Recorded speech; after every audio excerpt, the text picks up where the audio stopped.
جب دنیا سے تشریف لے گئے تو آپ کے معجزے کی وہ جو کرشمہ سازی تھی وہ بھی معدوم ہو گئی۔ عصا ایک عرصے تک تابوت سکینہ میں موجود رہا، لیکن اس کے کمالات دیکھنے کو پھر بعد میں میسر نہیں آئے۔ حضرت عیسیٰ علیہ السلام اپنے عہد میں اللہ تعالیٰ نے ان کو وہ معجزہ عطا کیا کہ جس کے سامنے ان کی پوری سوسائٹی اس وقت کی معاشرت دم بخود تھی۔ میڈیکل سائنس بہت عروج پر تھی، لوگ کسی کو دیکھتے اور آنے والے مریض کو دیکھ کر اس کا مرض بتا دیتے۔ اللہ تعالیٰ نے حضرت عیسیٰ علیہ السلام کو یہ معجزہ عطا کیا کہ وہ مردے کو زندہ کر دیتے، لیکن نبی اکرم رسول محتشم صلی اللہ علیہ وسلم آپ کا یہ معجزہ جو قیامت تک انسانیت کے لیے رہنمائی روشنی کا باعث ہے، اور اللہ تعالیٰ کا فضل اور احسان کے ان بابرکت ساعتوں اور سعید لمحوں میں ہم نے اس کتاب مجید، اور جس کے بارے میں اقبال نے کہا تھا کہ این کتاب نیز چیزیں دیگرست، اس کو محض کتاب نہ جانو بلکہ یہ تو ایک زندگی کا نصاب ہے، یہ تو ایک مکمل ضابطۂ حیات ہے۔ اور اس نے کہا تھا کہ کتاب زندہ قرآن حکیم، حکمت او لا یزال ابد و قدیم، نوع انسان را پیام آخرین، حامل او رحمت للعالمین۔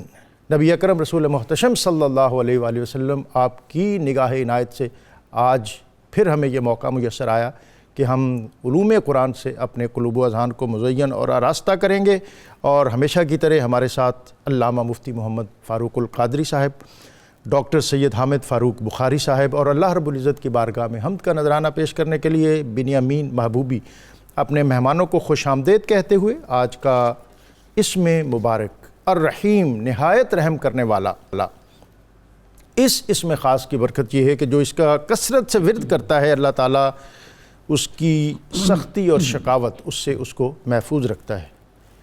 آج سورہ عنکبوت سے آغاز ہے، اور پھر اس میں سورہ روم ہے، اور پھر آگے سورہ لقمان اور سورہ عنکبوت کی آیت 62، اللہ یبسط الرزق لمن یشاء۔ مخلوق کے درمیان یہ رزق جو ہے اس کی تقسیم، بہت سوال اٹھتے ہیں اس پر جناب۔ بسم اللہ الرحمن الرحیم۔ اللہ تعالیٰ رازق ہے، اور وہ رب ہے، ساری مخلوق کو پال رہا ہے، ان کے رزق کا اہتمام کر رہا ہے، اور جو مخلوق کو زندگی گزارنے کے لیے ضرورت ہے اس نے زمین کی بساط بچھائی، آسمان کو سورج سے مزین کیا، سبحان اللہ، اور چاند سے مزین کیا۔ یہ زمین سے لے کر آسمان تک کی ساری مخلوق بندوں کی ضروریات پورا کرنے کے لیے کام کر رہی ہے۔ اللہ تعالیٰ فرماتا ہے اللہ یبسط الرزق لمن یشاء من عبادہ ویقدر لہ۔ اللہ اپنے بندوں میں سے جس کا رزق چاہتا ہے وہ وسیع اور کشادہ کرتا ہے، سبحان اللہ، اور جس کا رزق چاہتا ہے وہ کم اور تنگ کرتا ہے۔ بندہ ہے، بندہ اپنی کم فہمی کی بنیاد پر اللہ تعالیٰ کے رزق پر بسا اوقات شکوہ کرتا ہے۔ تقسیم رزق پر پہلی بات تو یہ سمجھنی چاہیے کہ اللہ رب العزت کے حضور شکوہ کرنا، اس کی تقدیر پر سوال اٹھانا، یہ ایک مسلمان کا کام نہیں ہو سکتا۔ مسلمان کا ایمان، اس کا دل یقین، توکل سے لبریز ہوتا ہے، اور وہ اپنے رب کی تقسیم اور عطا پر ہر حال میں راضی رہتا ہے۔ یقیناً اللہ تعالیٰ نے اپنی مخلوق میں سے کچھ لوگوں کو وسیع اور کشادہ رزق دیا ہے، اور کچھ لوگوں کو کم اور تنگ رزق دیا ہے۔ کسی کو معتدل دیا ہے، کسی کو قلیل دیا ہے، کسی کو بہت قلیل دیا ہے۔ اب ہر ایک کو اللہ تعالیٰ نے رزق کے اعتبار سے مختلف درجے میں رکھا ہے۔ سبحان اللہ۔ اب اس میں حکمت کیا ہے؟ ایک حکمت تو خود قرآن مجید میں اللہ تعالیٰ نے سورۃ الرعد میں بیان فرمائی ہے۔ ارشاد فرمایا لو بسط اللہ الرزق لعبادہ لبغوا فی الارض۔ اگر اللہ تعالیٰ اپنے سارے بندوں کا رزق وسیع کر دیتا، ساروں کو امیر اور غنی کر دیتا تو یہ زمین میں ضرور بے ضرور فساد کرتے، یہ زمین کو تصادم اور مخالفت اور نفرت کی اماجگاہ بنا دیتے، یہ زمین کے اندر ایک دوسرے کے لیے حیات کش بن جاتے۔ تو ان سب کو زیادہ رزق دینا زمین میں فساد کا باعث تھا، تو اللہ نے اپنی حکمت سے ان سب کو ایک جیسا وسیع رزق نہیں دیا تاکہ رزق کی زیادتی کی وجہ سے جو فساد ہونا ہے وہ نہ ہو۔ دوسری اس میں حکمت یہ ہے کہ حضور انور صلی اللہ علیہ وآلہ وسلم نے ارشاد فرمایا، جس کا مفہوم یہ ہے کہ اللہ تعالیٰ نے اپنی حکمت سے اپنے بندوں کے درمیان رزق تقسیم کیا۔ جس بندے کے حق میں امیر ہونا خیر ہے اللہ نے اس کو امیر بنایا، مالدار بنایا، اور جس بندے کے حق میں غریب ہونا خیر ہے اللہ نے اسے غریب بنایا۔ پھر آپ نے فرمایا کچھ بندے ایسے ہیں کہ اگر انہیں مالدار نہ بنایا جاتا تو وہ کفر میں مبتلا ہو جاتے۔ اللہ اکبر۔ تو ان کے ایمان کی بھلائی اس میں تھی کہ انہیں مالدار بنایا جاتا۔ اور کچھ بندے ایسے ہیں کہ اگر انہیں غریب نہ بنایا جاتا، ان کو امیر بنا دیا جاتا، تو اللہ رب العزت جانتا ہے اپنے علم سے کہ وہ ان کا امیر ہونا ان کے لیے کفر کی طرف جانے کا باعث بن جاتا۔ تو اللہ تعالیٰ نے اس بندے پر شفقت کرتے ہوئے اسے امیر اور مالدار نہیں بنایا تاکہ وہ غربت کی مشکلیں اٹھا لے۔ یہ کم ہیں، یہ تھوڑی ہیں، یہ کوئی بڑی مشکل نہیں ہے۔ ایمان کا چلے جانا، کفر میں مبتلا ہو جانا، جو ہمیشہ کے لیے دوزخ کی مشکل کا باعث بنے گا، اللہ تعالیٰ نے اپنے فضل سے اس کو غریب رکھ کر اس بڑی مشکل سے بچایا ہے۔ سو میں تمام ناظرین سے درخواست کروں گا جو معاشی حالات سے تنگ ہیں وہ پریشان نہ ہوں، وہ اللہ کا شکر ادا کریں کہ اللہ کریم نے آپ کو کلی رزق دے کر کتنی قباحتوں سے محفوظ رکھا ہوا ہے، اور اپنا شکر گزار بندہ بنایا۔ شکر گزار بندہ بننے آپ کو بننا چاہیے، ہر حال میں اس کا شکر ادا کرنا چاہیے۔ آپ غنی ہیں تو بھی، آپ غریب ہیں تو بھی، بلکہ جو بھی آپ کے پاس نعمت ہیں، حدیث میں فَلْيَنْظُرْ إِلَىٰ مَنْ، اس شخص کی طرف دیکھو جس کو یہ نعمت نہیں عطا کی گئی ہے۔ جب آپ اپنے سے نیچے دیکھنا شروع کریں گے تو اپنے رب کا شکر بھی ادا کرنا نصیب ہوگا۔ اب مفتی صاحب یہاں ظاہر ہے فطری طور پر یہ سوال بھی آ جاتا ہے کہ پھر جو مقسوم ہے اس پر قناعت کرتے ہوئے محنت اور جو کوشش ہے اس کو ترک کر دینا چاہیے؟ یہ تو توکل اور یقین اور بھروسے کا معنی ہی نہیں ہے۔ محنت جاری رکھی جائے اور نتیجہ اللہ تعالیٰ کے سپرد کیا جائے۔ عام طور پر یہ ہم سمجھتے ہیں کہ شاید جب لکھا جو گیا ہے۔ اس میں ایک اور بات کر دوں، دیکھیے رزق مختلف صورتوں میں ہمیں ملتا ہے۔ کچھ رزق معلق ہوتا ہے۔ سبحان اللہ۔ معلق کس چیز پر ہوتا ہے؟ آپ کی محنت پر، کسی نہ کسی آپ کی حرکت پر۔ جب آپ وہ محنت کرتے ہیں تو وہ رزق عطا ہوتا ہے۔ مثلا آپ جاب کرتے ہیں تو آپ کو سیلری ملتی ہے، آپ گھر بیٹھ جائیں تو آپ کو سیلری نہیں ملے گی۔ تو اللہ تعالیٰ نے رزق کو کہ ہماری کتنی ایسی حرکات پر، محنتوں پر معلق کیا ہوا ہے۔ سو توکل یہ ہے کہ آپ اپنی بھرپور محنت کریں اور نتیجہ اللہ تعالیٰ کی سپرد کریں، اس پر بھروسہ کریں، وہ اپنی جناب سے پھر رزق عطا فرماتا ہے۔ یعنی زندگی جہد از استحقاق نیست، جی کہ محنت اور کوشش کا نام زندگی ہے، اور اسی سے آگے بڑھیں، اور آگے بڑھنے سے ہی پھر ناظرین راستے کھلتے ہیں۔ والذین جاہدوا فینا لنہدینہم سبلنا۔ جناب شاہ صاحب۔ بسم اللہ الرحمن الرحیم۔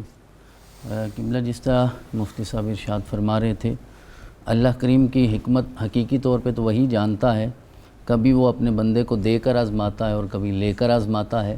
اور بالکل اس سے پچھلے پارے میں سورۃ القصص میں جو فرعون کے اور اس کا قارون کا سارا قصہ بیان ہوا ہے، اب اس کی مال و دولت کو دیکھ کر بہت سارے لوگ یہ خواہش کرتے تھے کہ جو اسے دیا گیا وہ ہمیں بھی مل جائے، لیکن جو اس کا انجام ہوا تو اس کے بعد اللہ کا شکر ادا کرتے تھے کہ ہمارا ایمان بھی محفوظ رہ گیا اور ہماری جان بھی محفوظ رہ گئی۔ اور از خود عہد رسالت مآب صلی اللہ علیہ وسلم میں بھی ایسے مثالیں سامنے آئیں۔ تو اس لیے، اور یہ جو آیت مبارکہ آپ نے پہلے ارشاد فرمائی، یہ بنیادی طور پہ کفار مکہ جب اعتراض کرتے تھے مسلمانوں کی حالت دیکھ کر کہ شاید ان کے پاس رزق کی کمی ہے، تو اللہ کریم نے اس کے رد میں یہ آیت مبارکہ نازل فرمائی۔ یہ اس کی مرضی ہے، جس کے لیے چاہے بڑھا دیتا ہے اور جس کے لیے چاہے کم کر دیتا ہے۔ اور آخری آیت مبارکہ جو سورۃ العنکبوت کی وَالَّذِينَ جَاهَدُوا فِينَا لَنَهْدِيَنَّهُمْ سُبُلَنَا وَإِنَّ اللَّهَ لَمَعَ الْمُحْسِنِينَ، وہ پہلی آیت مبارکہ اور اس کو ملا کر پڑھا جائے تو پھر یقیناً لطف آتا ہے کہ یہاں اللہ کریم نے ارشاد فرمایا وہ لوگ جو میرے رستے میں جہاد کرتے ہیں۔ اب یہاں جہاد کرنے سے دو طرح کا جہاد مراد ہے، نفس کا جہاد بھی ہے، مال کا جہاد بھی ہے، اور وہ جہاد بھی ہے جسے ہم جہاد اکبر کے ساتھ تعبیر کرتے ہیں، جو تلوار کے ساتھ جہاد لڑنا ہے۔ لیکن شرط یہ رکھی گئی ہے کہ کوئی بھی جہاد ہے فینا، وہ میری رضا کے لیے کرنا ہے، مجھے راضی کرنے کے لیے کرنا ہے۔ کسی بھی عمل میں اگر ریاکاری شامل ہو گئی، تصنع شامل ہو گئی اور بناوٹ شامل ہوگی تو اللہ کریم اسے اپنی بارگاہ میں قبول نہیں فرمائے گا۔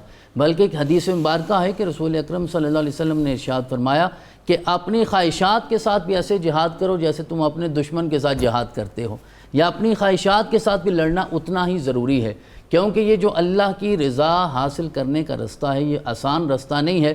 حضرت سیدنا صہیب رومی ہوں، جناب بلال حبشی ہوں، حضرت عمار ہوں، ان کے والد گرامی جناب عمار، ان کی والدہ حضرت سمیہ، اب ان ساری ہستیوں نے اللہ کی بارگاہ میں جہاد کر کے اپنا سب کچھ قربان کر کے اللہ کی معیت کو بھی پایا ہے، رسول اکرم علیہ تحیت و ثنا کی رضا کو بھی پایا۔ اب اس آیت مبارکہ کی مختلف تعبیرات ہیں، چند تعبیرات جو میں آپ کی خدمت میں عرض کرتا ہوں کہ حضرت عبداللہ بن عباس رضی اللہ تعالیٰ عنہ آپ یہاں ارشاد فرماتے ہیں کہ یہاں جہاد کرنے سے مراد یہ ہے کہ انسان اللہ کی اطاعت کے ساتھ جہاد کرے۔ جب اطاعت کے ساتھ جہاد کرے گا تو میرا رب آخرت میں اپنی جناب سے اسے ثواب عطا فرمائے گا۔ یہ آیت مبارکہ ہے سورہ آل عمران کے آخر میں اللہ کریم نے ارشاد فرمایا کہ جو میرے رستے میں جہاد کرتے ہیں، ہجرت کرتے ہیں، تکالیف دی جاتی ہیں انہیں برداشت کرتے ہیں، تو میں زندگی میں ان کے سارے گناہ بھی معاف فرما دوں گا اور آخرت میں انہیں جنت کی نعمت عطا فرماؤں گا، اور ثوابا من عند اللہ واللہ عندہ حسن الثواب، اور خاص طور پہ میری جناب سے انہیں اجر ملے گا اس اطاعت کی وجہ سے جو میرے رستے میں کرتے ہیں۔ دوسری اس کی تعبیر جو حضرت سیدنا جنید بغدادی رحمۃ اللہ علیہ کرتے ہیں، آپ ارشاد فرماتے ہیں کہ اس سے مراد یہ ہوگا کہ انسان اپنے علم کے ساتھ جہاد کرے، جتنا اپنا علم بڑھاتا جائے گا اس علم کے بدلے میں میرا رب اس کے لیے عمل کی راہیں آسان فرما دے گا۔ یعنی انسان کا علم اس وقت تک نفع مند نہیں ہو سکتا جب تک اس میں عمل بھی شامل نہ ہو جائے۔ تو لَنَهْدِيَنَّهُمْ سُبُلَنَا سے مراد یہ ہوگا کہ انسان کے لیے میرا رب عمل کی ساری راہیں آسان کر دیتا ہے۔ حضرت سہل بن عبداللہ یہاں یہ ارشاد فرماتے ہیں کہ اس سے مراد یہ ہے کہ انسان اپنے نبی کی سنت پہ عمل کرتا جائے، سنت کے ساتھ جہاد کرے، اور قبلہ اس زمانے میں سنت کے ساتھ جہاد کرنا ہے تو سب سے مشکل جہاد ہے، باقی جہاد شاید آسان ہوں گے، یہی مشکل ترین جہاد ہے۔ جو یہ کر گزرتا ہے تو میرا رب اس کے ساتھ جنت کا وعدہ فرماتا ہے۔ وَإِنَّ اللَّهَ لَمَعَ الْمُحْسِنِينَ، اور اس آیت کے آخری حصے میں دو تاکید بیان فرما کر یہ ارشاد فرمایا ہے کہ میرے رستے میں جو جہاد کرتا ہے پھر اسے میں اپنی معیت عطا فرماتا ہوں، اور معیت کی ایک تعبیر یہ ہے کہ برود محشر میرا رب اپنا دیدار بھی عطا فرماتا ہے، کیونکہ اہل جنت جب جنت میں چلے جائیں گے وہ سب سے اعلیٰ درجے والے جنتی، ان کے چہروں پہ بھی غم کے آثار ہوں گے، تو میرا رب ارشاد فرمائے گا میں نے اپنے وعدہ پورا نہیں کیا۔ وہ عرض کریں گے مولا وعدہ تو پورا ہو گیا، پھر میرا رب ارشاد فرمائے گا یہاں بھی چہروں پہ غم کیوں ہے؟ وہ عرض کریں گے مولا ہم تیرا دیدار کرنا چاہتے ہیں، تو میرا رب نقاب اٹھا کر اپنا دیدار اپنی شان کے مطابق کروائے گا۔ تو اس لیے اس راہ میں، راہ سلوک میں انسان جتنی محنت کرتا چلا جائے گا میرا رب اس کے لیے منزل آسان فرماتا ہے۔ یہ راہ سلوک کی آخر میں بات کی ہے تھوڑی سی انہوں نے، اس پہ بھی کومنٹ فرما دیں، اور پھر سورہ روم بھی شروع ہو رہی ہے۔ اصل راہ سلوک تو ڈاکٹر صاحب یہ ہے کہ جو اللہ کے رسول صلی اللہ علیہ وسلم کا اسوہ حسنہ ہے اس کو پورے اخلاص اور رضائے الہی کی نیت سے بجا لایا جائے، حضور کو فالو کیا جائے، حضور کے راستے اور آپ کی سیرت اور انداز پر چلنا ہی دراصل طریقت و سلوک ہے۔ سبحان اللہ۔ جتنا اس میں بندے کا استغراق ہوگا اتنی ہی زیادہ سلوک کی منازل۔ یہ سبل النا سے لوگ سلاسل کی تعبیر بھی جی یہ بھی مراد لیتے ہیں، جیسے ڈاکٹر صاحب نے فرمایا مختلف تعبیرات ہیں، جی تو صوفیاء نے جتنی گنجائش تھی آیت کے اندر، ان کے الفاظ کے اندر، اس کے مطابق اس کے معنی بیان کیے ہیں۔ سبحان اللہ۔ تو اصل اس کا کرکس یہی ہے کہ جو رسول اللہ صلی اللہ علیہ وسلم کا اسوہ نور ہے اس کو اپنے ذات پر چڑھا لیں تو یقین جانیے اور اس کے لیے ڈاکٹر صاحب ایفرٹ بھی راستے کھل جائیں گے، اور ایفرٹ بھی کرے اس کے لیے. جی ایفرٹ مسلسل، وہ تو ہر لمحے کی محنت. ہم اس کی ایک اور بھی سمجھتے کہ جی بس دعا کرو اللہ توفیق دے. ہاں جی، یہ زبانی کلامی اس کا مطلب یہ ہے کہ میں کچھ نہیں کرنا، تسی دعا کر دے رہو میرے لیے بہ کے. ہاں جی، تو یہ جو اب آپ فرما رہے ہیں سورہ روم کی آیات، ڈاکٹر صاحب سورہ روم مکہ مکرمہ میں نازل ہوئی ہے، اور جب یہ نازل ہوئی اس وقت جو عالمی منظرنامہ تھا وہ بڑا عجیب و غریب تھا. ایران اس پر وقت بھی عالمی منظرنامہ تھا کوئی؟ ہاں جی اور اس وقت بھی پاورز اور سپر پاورز تھیں؟ بالکل وہ تھیں جی. اچھا جی. ایران اس وقت سپر پاور تھا، اور ایران نے رومیوں کی اینٹ سے اینٹ بجا رکھی تھی. یعنی یہ کیسر اور کسرا جسے ہم جی کیسر و کسرا کہتے ہیں. رومن امپائر کو انہوں نے ملیا میٹ کر کے رکھ دیا، لاکھوں عیسائیوں کو انہوں نے ذبح کیا، اور ان پر بڑا مشکل وقت تھا. مسلمانوں کے جذبات، مکہ مکرمہ میں آقا کریم صلی اللہ علیہ وسلم کی نبوت کا آفتاب طلوع تھا، سبحان اللہ. اور مکہ مکرمہ میں اس وقت کفار مکہ کی جانب سے حضور علیہ السلام کے راستے میں رکاوٹیں رکھی جا رہی تھیں، اور آفتاب اسلام کو گل کرنے کے لیے بھرپور کوششیں کر رہے تھے. اس وقت رومیوں کی حالت بڑی وہاں پر عجیب و غریب تھی. تو مسلمانوں کے جذبات تھے اہل کتاب کے ساتھ. یعنی رومن جو تھے یہ کرسچین تھے، عیسائی تھے، اور اہل کتاب تھے. اہل کتاب ہونے کے ناطے ذہنی قربت تھی، ذہنی قربت تھی. اور جو مشرکین مکہ ہیں یہ بت پرست تھے، اور جو ایرانی تھے وہ بھی بت پرست اور آتش پرست تھے، مجوسی تھے. جی. تو وہ شرک میں ایک دوسرے سے مماثلت رکھتے تھے. وہ بھی مشرک تھے، یہ بھی مشرک تھے. ادھر مسلمان اہل کتاب ہیں، وہ بھی اہل کتاب تھے. تو مسلمانوں کے جذبات تھے رومنز کے ساتھ، اور مشرکین کے جذبات تھے ایرانیوں کے ساتھ. اس وقت انہوں نے مسلمانوں کو یہ بھی ایک طعنہ دیا، تو نبی اکرم صلی اللہ علیہ وآلہ وسلم پر یہ آیات اتری. سبحان اللہ. آپ صلی اللہ علیہ وسلم نے فرمایا کہ بہت جلد، جیسے غلبت الروم، رومی مغلوب ہوئے، فی ادنى الارض، پاس کی زمین میں، وہم من بعد غلبہم سیغلبون، اور اپنی مغلوبی کے بعد ان قریب وہ غالب آ جائیں گے. سبحان اللہ. رومی فتح پا لیں یہ گے. پیشین گوئی فرما دی. پیشین گوئی قرآن نے کر دی. اب کتنے عرصے میں یہ کام ہوگا؟ فی بضع سینین للہ الامر من قبل، چند برس میں. سبحان اللہ. یعنی 3 سے 9 سال کی مدت کو یہ کہا جاتا ہے بضع سینین.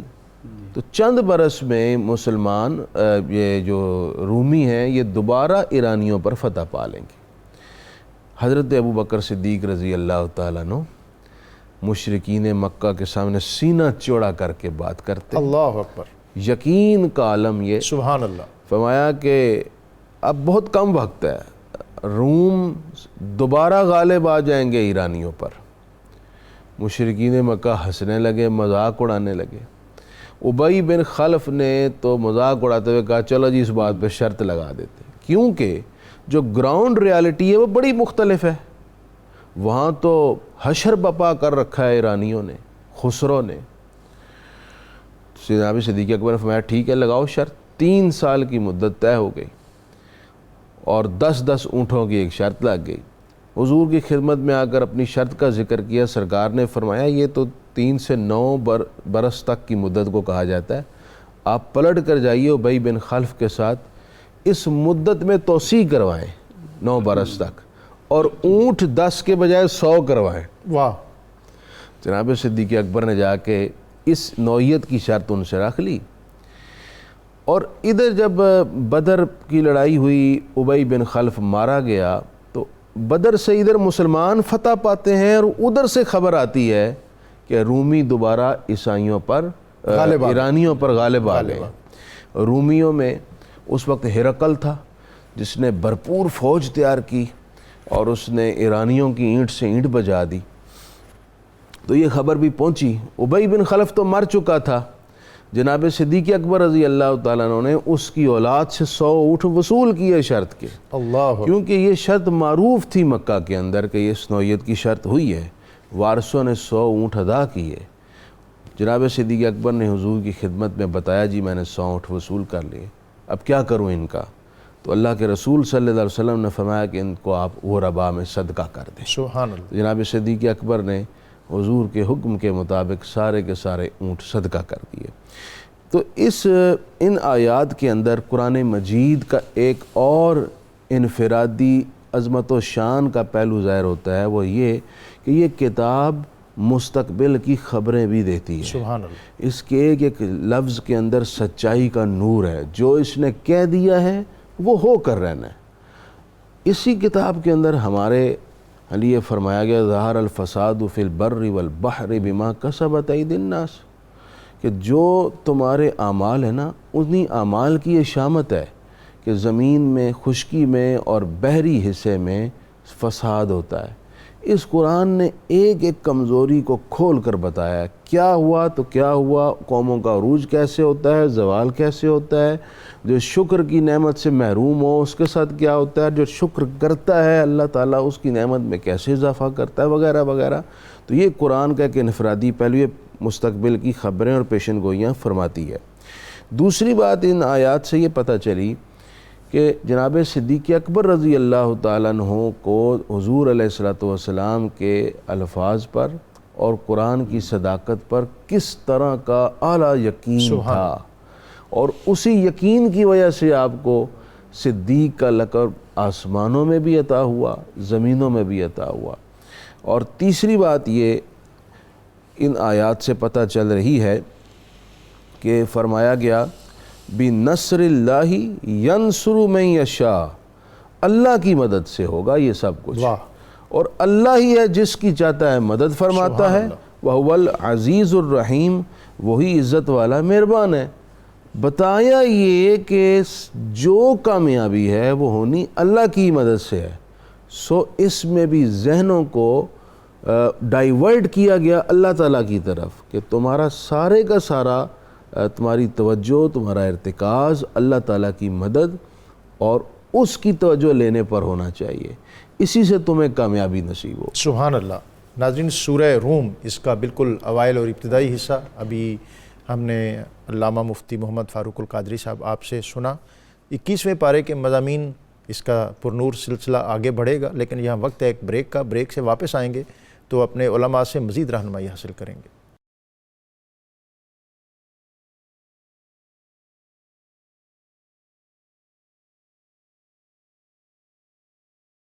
پورے قرآن میں آپ کو ایک مرتبہ پھر خوش آمدید۔ آج 21ویں پارے کے مضامین سے ہم اکتساب علم کر رہے ہیں، اور بریک سے قبل علامہ مفتی فاروق القادری صاحب اس عہد کی جو ایک صورتحال تھی اور جو سپر پاورز تھی ان کی باہمی آویزش اور مکے کے جو حالات، اور پھر اسی دوران ہجرت ہوئی، اور ہجرت کے بعد 6 ہجری کو صلح حدیبیہ، اور صلح حدیبیہ میں ایک معاہدہ امن ہوا، اور اس کے بعد جو دعوت و تبلیغ کے افق ہیں بین الاقوامی سطح پر روشن ہوئے، اور بیک وقت نبی اکرم رسول محتشم صلی اللہ علیہ وآلہ وسلم کے دربار سے مختلف اقوام اور جو قائدین تھے دنیا کے، ان کی طرف آپ کے گرامی نامہ لے کر آپ کے صحابہ رخصت ہوئے۔ اور تاریخ میں اور سیرت میں یہ بات بہت سگنیفیکنٹ ہے، بہت اہم ہے کہ یہ صحابہ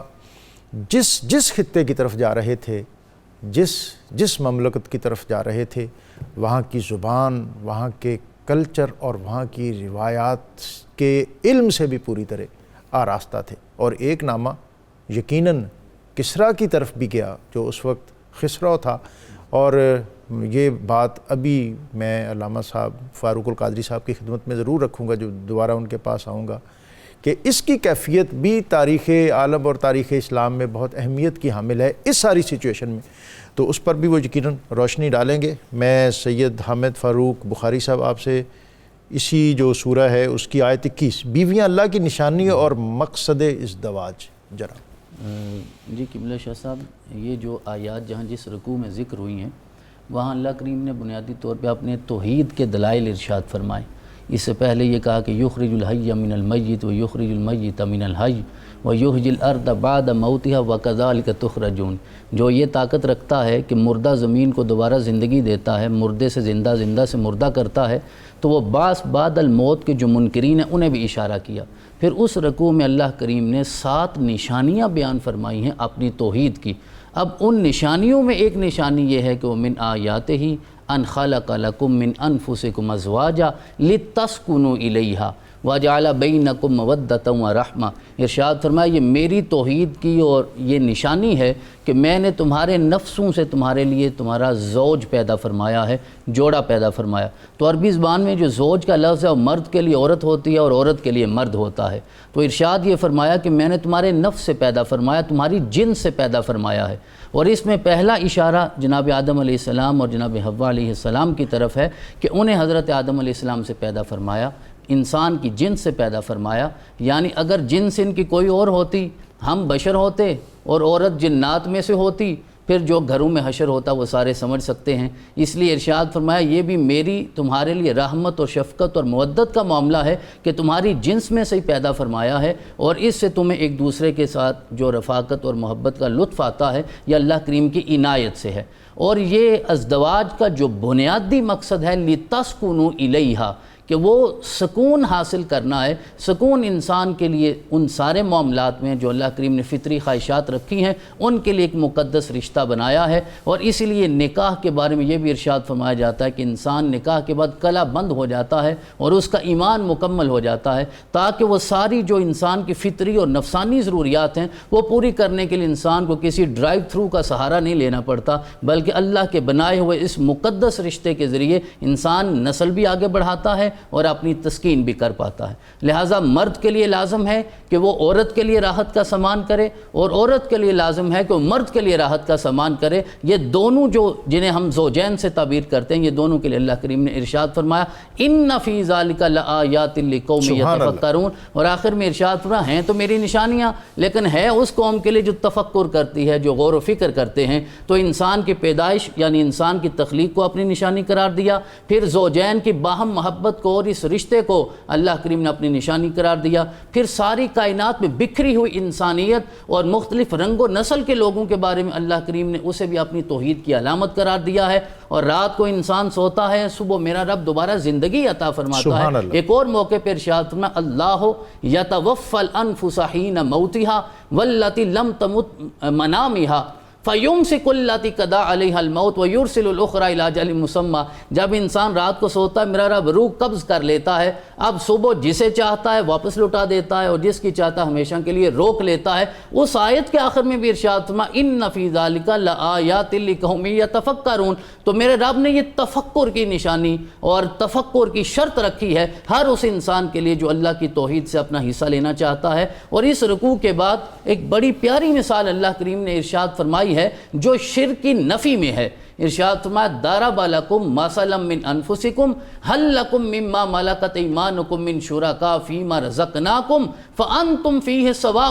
بڑی خوبصورت مثال دی ارشاد فرمایا میں تمہیں مثال یہ بھی تمہاری جنس سے دیتا ہوں، تمہارے نفس سے یہ مثال دیتا ہوں۔ کیا کبھی ایسا ہوا ہے کہ جو انسان اپنے آپ کو کسی چیز کا مالک سمجھتا ہے اور اس کے ماتحت اس کے نوکر خادم ملازم ہوتے ہیں، کبھی ایسا ہوا کہ جو رزق ہم نے تمہیں عطا فرمایا ہے تو مالک ہونے کی حیثیت سے اپنے نوکروں کو بھی اس میں برابر شامل کر لو؟ اگر انسان یہ غیرت رکھتا ہے اور انہیں برابر شامل نہیں کرنا چاہتا تو اللہ کریم جو مخلوق نہیں ہے، خود خالق ہے، ہر چیز کو پیدا کرنے والا ہے، اس کی طرف انسان شرک کی نسبت کیوں کرتا ہے؟ تو یہ مقصد ازدواج یہ بیان فرمایا گیا ہے کہ انسان عفت مآب ہو جائے، انسان پاکیزگی اختیار کرے، نسل انسانی کا صبح قیامت تک وہ اجرا بھی ہوتا رہے، انسان ایک دوسرے کے ساتھ مودت اور رحمت کے رشتے کے ساتھ آگے بڑھتا رہے، اور یہ ساری توحید کی علامات ہیں۔ اور آخر میں شرک کی نفی کر کے یہ ارشاد فرما دیا ہے کہ جو انسان اس پہ عمل کرے گا رب کائنات اسے اپنی رضا دنیا میں بھی عطا فرمائے گا اور آخرت۔ سبحان اللہ۔ سورہ لقمان شروع ہو رہی ہے حضرت، اور اس میں جو آیات ہیں ایک تو اس کا تعارف، پھر حضرت لقمان کون تھے، اور پھر جو آیت 13 تا 19 اور جو انہوں نے نصیحتیں فرمائی ہیں، یہ تو شاید ذرا بعد میں آئے، لیکن ابتداً اور ایک پچھلا نقطہ بھی ابھی باقی ہے۔ جی ڈاکٹر صاحب، آپ نے بھی کچھ ذکر فرمایا۔ حضور علیہ السلام نے ایک خط روانہ فرمایا خسرو پرویز کے نام۔ اس میں آپ صلی اللہ علیہ وسلم نے فرمایا کہ اسلم تسلم، اسلام لے آؤ سلامتی پا جاؤ گے، ورنہ تمہارا انجام اچھا نہیں ہوگا۔ خط اسے پہنچا۔ یہ خط حضرت عبداللہ بن حذافہ سہمی کو دیا گیا، انہوں نے سربراہ بحرین کو دیا اور انہوں نے وہ خط آگے خسرو تک پہنچایا۔ خسرو انتہائی متکبر آدمی تھا، اس نے خط کے اوپر اپنے نام سے پہلے اللہ کا نام دیکھا، وہ غصے میں آیا اور اس نے بازان اپنے گورنر کو خط لکھا اور کہا جاؤ جا کر دیکھو مدینہ میں جس شخص نے نبوت کا دعویٰ کیا اس کو پکڑ کے میرے پاس لے آؤ، اتنے تکبر کے ساتھ۔ اور یہ بارڈر پر تھے چونکہ عرب کے، تو وہ ان کو ایسے ہی سمجھتے تھے کہ تم اونٹنیوں کا دودھ پینے والے اور یہ گو کا گوشت کھانے والے، تم میں اتنی ہمت اور جسارت ہو گئی۔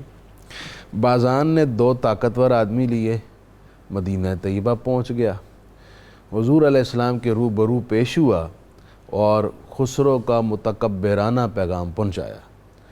رسول اللہ صلی اللہ علیہ وسلم نے فرمایا تم آج رات یہاں ٹھہرو۔ وہ رات رکا۔ صبح رسول اللہ صلی اللہ علیہ وسلم کی خدمت میں دوبارہ حاضر ہوئے اور کہا جی اب آپ چلیں، خسرو نے آپ کو یاد کیا، آپ کو جانا پڑے گا۔ آقا کریم صلی اللہ علیہ وسلم نے، اللہ کے رسول نے فرمایا تمہارے خسرو کی رات موت ہو چکی ہے۔ اللہ اکبر۔ وہ حیران، ان کے رنگ فک ہو گئے، کہا جاؤ اس خبر کی تصدیق کرو۔ وہ وہاں سے بھاگے اور جا کر تصدیق کی تو واقعتاً رات کو خسرو کے بیٹے نے اسے مار ڈالا تھا۔ جب اس نے نبی کریم صلی اللہ علیہ وسلم کا خط مبارک چاک کیا تو آپ نے ایک جملہ فرمایا تھا کہ اللہ اس کو پارا، اس کی سلطنت کو اور اس کے خاندان کو پارا پارا کر دے۔ وہ سلطنت بھی پارا پارا ہو گئی، خود بھی مر گیا اور بیٹے نے اپنے باپ کو قتل کر دیا۔ بازان جو پیغام لے کر آیا تھا، جب اس کو اس خبر کی تصدیق ہو گئی تو اس کے دل نے گواہی دی، جیسا ان کا چہرہ تھا، سبحان اللہ، جیسے ان کی قربت میں نے دیکھا، سبحان اللہ، اور جو ان کی خبر کی سچائی ہے تو یہ اللہ کے سچے رسول ہیں، یہ پیغمبر ہیں۔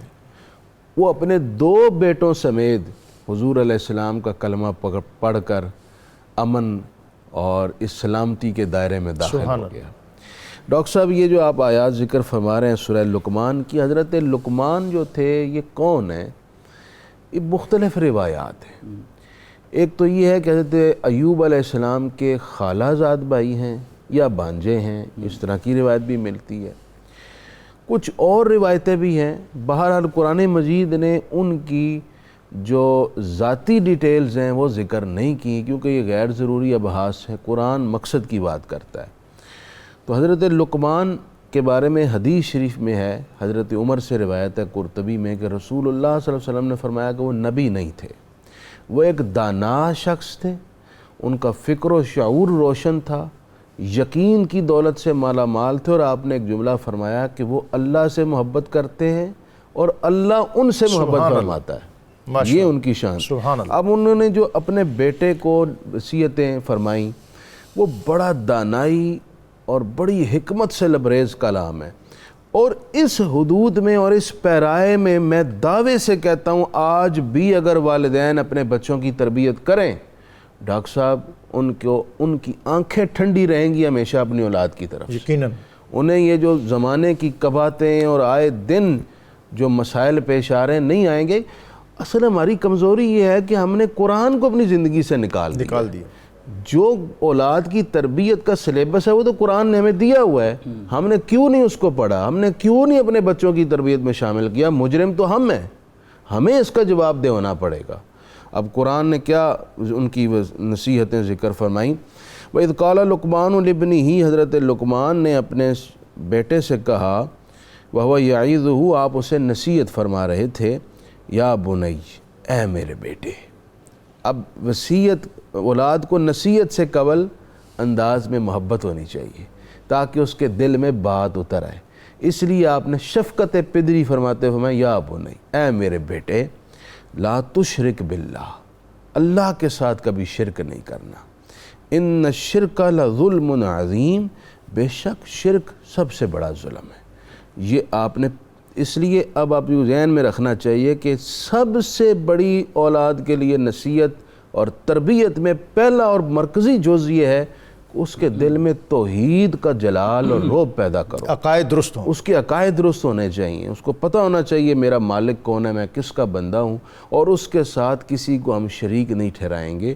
وہ آپ ڈیٹیل سے ذکر کریں۔ دوسری بات فرمائی، یا بنیا انہا ان تک مثقال حبۃ من خردل فتکن فی صخرۃ او فی السماوات او فی الارض یأتی بہ اللہ ان اللہ لطیف خبیر۔ اے میرے بیٹے، برائی اگر رائی کے دانے کے برابر ہو، اتنی معمولی سی بھی ہو، وہ پتھر کی چٹان میں ہو یا آسمان میں یا زمین میں کہیں ہو، اللہ سب کو ظاہر کرے گا، اللہ اس سے کچھ مخفی نہیں، کچھ پوشیدہ نہیں۔ وہ جہاں کہیں تم کسی گوشے میں برائی کرو گے، وہ اس کو نکال کر قیامت کے دن تمہارے سامنے رکھ فمن یعمل مثقال ذرۃ خیرا یرہ ومن یعمل مثقال ذرۃ شرا یرہ۔ شر نہیں یار۔ اب آپ دیکھیے دوسرا کام آپ نے کیا کر دیا کہ اپنے رب کی عظمت بچے کے دل میں بٹھائی، اور یہ باور کیا کہ برائی کسی نوعیت کی بھی ہے اس سے مخفی نہیں ہے۔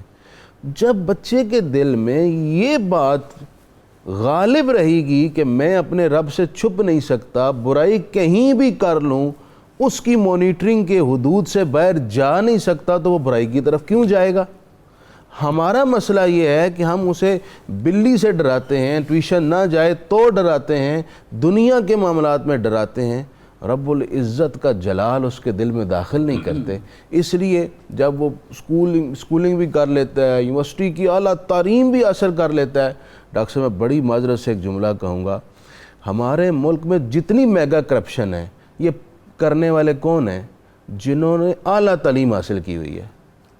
کیا اس سے زیادہ غضبناک بھی ہم دن دیکھیں گے کہ جس نے اچھی تعلیم حاصل کی ہے، مہنگے سکولز میں پڑھا ہے، وہی کرپشن کر رہا ہے؟ کیوں کر رہا ہے؟ یہ تربیت ان کی تربیت میں داخل نہیں تھی۔ وہ چیزیں جو جہاں سے روکا گیا ہے وہ تو ان کو آرٹ بنا کے سکھا دی گئی ہیں۔ جی ہاں، کچھ شاہ صاحب کو گفتگو میں شامل کریں جناب۔ وَوَصَّيْنَا الْإِنسَانَ بِوَالِدَيْهِ اور دیگر جو مضامین اس میں آ رہے ہیں۔ جی قبلہ، حضرت لقمان علیہ السلام کا تذکرہ تھا تو انہوں نے یہ بھی وصیت فرمائی کہ والدین کے ساتھ حسن سلوک کرنا ہے، اور اس کی پھر تفسیرات میں نبی اکرم علیہ تحیۃ و ثناء کی بہت ساری احادیث ہیں، اور قرآن پاک میں تو وَبِالْوَالِدَيْنِ احسانًا کا عنوان کئی دفعہ بیان ہوا ہے۔ اور رسول اکرم کی بارگاہ میں ایک صحابی حاضر ہوئے، انہوں نے عرض کیا کہ کون حسن سلوک کا سب سے زیادہ حقدار ہے؟ تو آپ نے فرمایا تیری ماں۔ پھر پوچھا گیا کون؟ تو آپ نے فرمایا تیری ماں۔ تیسری بار پھر ماں، اور چوتھی بار آپ نے یہ ارشاد فرمایا، اور اس کی وجوہات اس آیت مبارکہ میں ذکر ہوئی ہیں۔ پھر اس کے بعد حضرت لقمان نے اعتدال کے ساتھ، میانہ روی کے ساتھ زندگی گزارنے کا درس دیا ہے، جس کی آج ہمیں سب سے زیادہ ضرورت ہے۔ پھر عاجزی کے ساتھ زندگی گزارنے کا درس دیا گیا ہے، اور قرآن پاک میں یہ بیان کیا گیا کہ وہ انسان کیسے متکبر ہو سکتا ہے جس کی حقیقت یہ ہے کہ الم نخلقکم من ماء مہین فجعلناہ فی قرار مکین الی قدر معلوم فقدرنا فنعم القادرون۔ میرا رب کہتا ہے ہم نے تجھے ایک حقیر قطرے سے پیدا کیا ہے، تیرا آغاز وہ ہے اور تیرا انجام یہ قبر کی مٹی ہے، تو پھر تکبر کہاں سے آ گیا؟ یہ اللہ ہی کی چادر ہے، اس کے شان شان ہے، انسان اس کے قابل نہیں ہو سکتا۔ اور اس سورہ مبارکہ کے آخر میں 5 ایسے علوم بیان فرمائے گئے ہیں جو اللہ کی اپنی ذات کے ساتھ خاص ہیں، وہ پھر اپنے بندوں میں سے جنہیں منتخب کرتا ہے انہیں عطا فرماتا ہے۔ اور انبیاء اور رسل میں سے سب سے زیادہ میرے اور آپ کے آقا جناب محمد رسول اللہ صلی اللہ علیہ وسلم کو عطا فرمائے، اور آپ کی امت میں سے مولا کائنات شیر خدا تاجدار حلتا جناب علی المرتضیٰ کو عطا فرمائے۔ ان اللہ عندہ علم الساعہ وینزل الغیث ویعلم ما فی الارحام وما تدری نفس ماذا تکسب غدا وما تدری نفس بأی ارض تموت، کہ ارشاد فرمایا قیامت کا علم بھی اللہ کے پاس ہے، اور جب وہ بادل اور رحمت عطا فرماتا ہے کب نازل کرتا ہے وہ بھی علم اللہ کے پاس ہے، اور رحم میں کیا ہے، بیٹا ہے بیٹی ہے، حمل کیا قرار پاتا ہے اس کا علم بھی حقیقی اللہ کے پاس ہے۔ باقی اندازے تو آج سائنس کے ہو سکتے ہیں لیکن حقیقی علم اللہ کے پاس ہے۔ انسان کیا رزق کمائے گا، کیا حاصل کرے گا، جہاں سے ہماری گفتگو کا آغاز ہوا تھا وہ بھی حقیقی طور پہ اللہ کے پاس ہے، اور انسان کہاں وفات پائے گا۔ یہاں سے لوگ امریکہ سفر کرتے ہیں اور پھر جس کیفیت میں واپس آتے ہیں پتہ چلتا ہے کہ شاید وہیں لکھا ہوا تھا ان کا موت کا یہ سارا سفر، تو انسان وہاں روانہ ہو جاتا ہے۔ ان اللہ علیم خبیر، بے شک اللہ ہی جاننے والا ہے اور ساری یہ خبر رکھنے والا ہے، لیکن اپنے بندوں میں سے جسے چاہے وہ عطا فرماتا ہے، لیکن یہ علم غیب حقیقی طور پہ اللہ کا ہے۔ عطائی وہ جسے چاہے عطا فرما سکتا ہے، اور ہمارے آقا جناب محمد رسول اللہ صلی اللہ علیہ وسلم کو سب سے زیادہ اللہ کریم نے جیل مفتی صاحب بالکل آخری لمحے ہیں، لیکن ایک جو فرمان ہے میں چاہوں گا کہ اس پہ ضرور کمنٹ فرما دیں، وَلَا تُسَعِّرْ خَدَّكَ لِلنَّاسِ، لوگوں سے بے رخی اور بے اعتنائی سوسائٹی میں بہت زیادہ ہے، اور بالخصوص جو زیر دست اور پسماندہ طبقہ ہے اس کو اس طرح کی صورتحال کا بہت زیادہ سامنا رہتا ہے، اور جو مقتدر لوگ ہیں ان کو اس سلسلے میں کیا رہنمائی آپ آج دیں؟ میں ڈاکٹر صاحب صرف ترجمہ ہی کروں گا، وقت کی قلت کا مجھے احساس ہے، لیکن ایک بات ناظرین کو ذہن میں رکھنی چاہیے کہ حضرت لقمان کی نصیحتیں کتنی اہم اور امپورٹنٹ ہیں کہ خود رب العزت نے انہیں قرآن کا حصہ بنا دیا اور امر بنایا قیامت تک کے لیے، اور ہماری تربیتی نصاب کے اندر اس کو شامل کر دیا۔ یہ کتنی اہم ہے۔ اب فرمایا گیا اے بیٹے نماز قائم کرنا، برائی سے نیکی کا حکم دینا، برائی سے روکنا، اور جو مصیبت تکلیف آ جائے اس پر صبر کرنا۔ اب یہ باپ بیٹے کو نصیحت سبحان کر رہا ہے۔ اللہ۔ پھر فرمایا بیٹا وَلَا تُسَعِّرْ خَدَّكَ لِلنَّاسِ، لوگوں سے بات کرتے ہوئے تکبر و رعونت نہ کرنا، اللہ اکبر، اپنی بے رخی نہ دکھانا، اس کو حقیر اور ناتواں مت سمجھنا۔ یہ ایک بنیادی سبق ہے، اس کو بھی اللہ کا بندہ سمجھنا، اللہ اکبر، اس کی بھی عزت، اس کی عزت نفس کا خیال رکھتے ہوئے ایک مناسب جملے کے اندر اس سے کلام کرنا ہے، اور زمین میں چلتے ہوئے تکبر نہیں کرنا۔ بے شک اللہ تعالیٰ تکبر کرنے والوں کو پسند نہیں کرتا۔ اور پھر فرمایا میانہ چال چلو۔ اچھا، یہ میانہ چال چلنے میں مفسرین نے فرمایا بڑا وسیع مفہوم ہے کہ آپ چلتے ہوئے بھی درمیانی چال چلیں، اور اس کے ساتھ ساتھ اپنی زندگی کے معاملات کے اندر بھی توازن رکھیں، اعتدال رکھیں۔ وَغْضُضْ مِنْ صَوْتِكَ، آواز کرتے ہوئے، گفتگو کرتے ہوئے اپنی آواز کو پست رکھیں۔ إِنَّ أَنْكَرَ الْأَصْوَاتِ لَصَوْتُ الْحَمِيرِ، بے شک سب آوازوں میں بری آواز گدھے کی آواز ہے۔ گویا جہاں ضرورت نہیں ہے وہاں چیخ چیخ کر بات کرنا، اس کو گدھے کی آواز سے مشابہ قرار دیا گیا ہے، اور بتایا گیا کہ یہ تو بڑی بری آواز ہے۔ یعنی کسی سے کلام کریں تو بھائی آپ کا مقصد اتنی آواز لانا ہے، اتنی آواز کے ساتھ کلام کرنا ہے کہ اس کی سماعتوں تک آپ کا کلام پہنچ جائے، بس۔ چلانے کا کیا مقصد ہے؟ اچھا، میں آج یہ بھی آپ سے اور ہرٹ کرنا ہے۔ یہ درخواست کروں گا کہ یہ جو موضوعات آپ نور قرآن میں، چونکہ مجھے بہت فیڈ بیک ملتا ہے، آپ تک بھی پہنچتا ہوگا، اور لوگ جو ہماری معاشرتی زندگی کے حوالے سے اس طرح کی تفصیلات اس قدر اسپیسیفیکیشن کے ساتھ، اس قدر کیفیات کے ساتھ قرآن نے جس طرح بیان کی ہیں کہ سوسائٹی میں کس طرح رہنا ہے، لوگوں کے ساتھ کس طرح ملنا ہے، کس طرح میل جول رکھنا ہے، ان سے بات کس طرح کرنی ہے، نشست و برخاست کیسی ہونی چاہیے، چلنا کیسے ہے، ایڑی مار کے چل کے تم کیا اللہ کی زمین پھاڑ دو گے۔ یہ موضوعات ایسے ہیں جن سے بالعموم ہم شاید سمجھتے ہیں کہ اس میں وہ خطیبانہ گرم جوشی پیدا نہیں ہو سکتی اور مضمون آفرینی ویسی نہیں ہو سکتی، تو بالعموم ان سے ہم اعراض کرتے ہیں اپنے عام معمولات میں۔ تو یقیناً آپ یہ نصیحت بھی کریں گے طبقہ خطباء اور علماء کو کہ وہ اپنے خطبات میں ان چیزوں کو ضرور رکھیں، اور ایسی چیزیں محراب کا سماج کے ساتھ تعلق جو ہے اس کا مضبوط ہونا، اور پھر مسجد کا اور خطبے کا سوسائٹی پر امپیکٹ آنا، یہ بھی بنیادی نتائج کے حصول کے حوالے سے بہت اہم چیز ہے۔ آج ہم نے 21ویں پارے کے مضامین اس سے اکتساب فیض کیا، اور ہمارے علماء نے بہت شرح و بسط کے ساتھ ان مضامین پر گفتگو کی۔ اللہ رب العزت کی بارگاہ میں حمد کا نذرانہ پیش کرنے کے لیے بنیامین محبوبی صاحب ان سے درخواست کروں گا، لیکن اس سے قبل آج کا قرآنی وظیفہ حصول علم کے لیے جو قرآن پاک نے ہمیں عطا کیا، جس شخص کو علم کے حصول میں کوئی رکاوٹ درپیش ہو تو کثرت کے ساتھ سورہ علم نشرح کا ورد کرے، انشاءاللہ حصول علم میں تمام رکاوٹیں دور ہو جائیں گی اور علم نافع کا حصول ممکن ہوگا۔ جناب محبوبی صاحب۔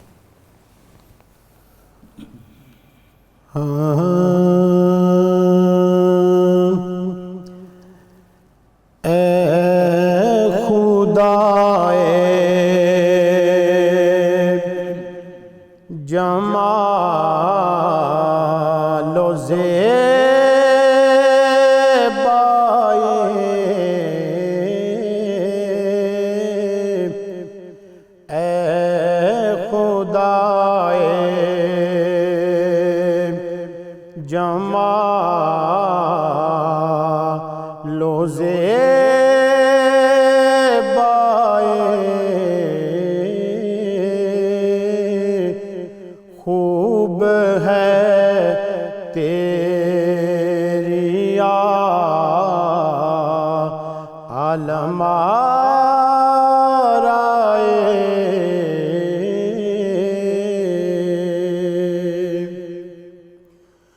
تو کہاں ہے کہاں نہیں ہے تو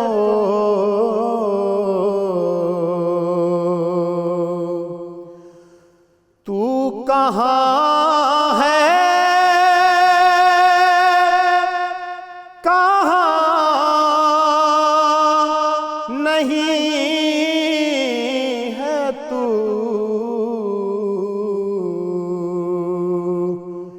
محو حیرت ہے تاب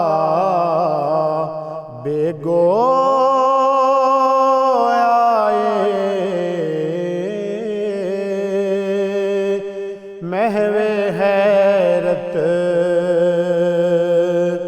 ہے تاب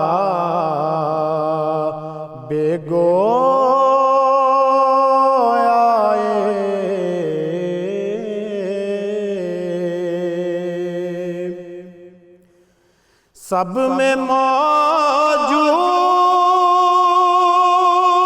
اور سب سے جدا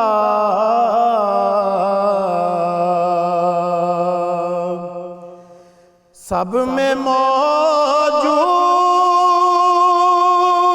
اور سب سے جدا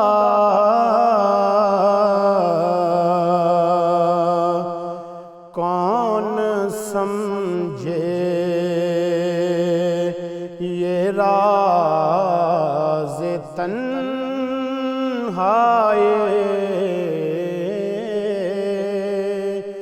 کون سمجھے یہ راز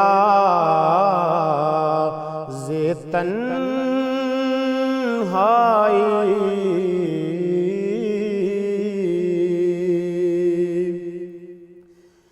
پارا پارا کبائے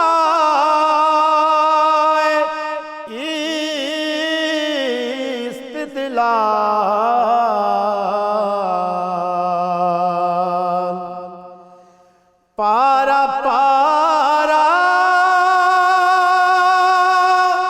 کبائے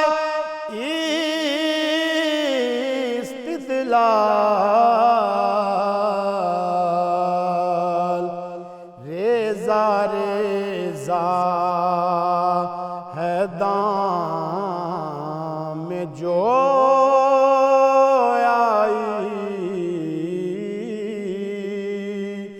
ریزہ ریزہ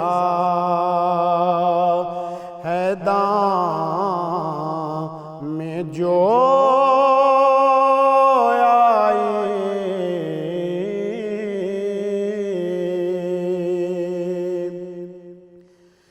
اعظم اس نام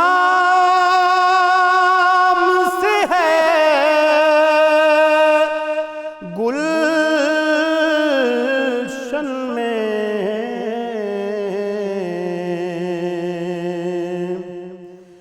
اعظم اس نام سے ہے گلشن میں زندگی تازگی اور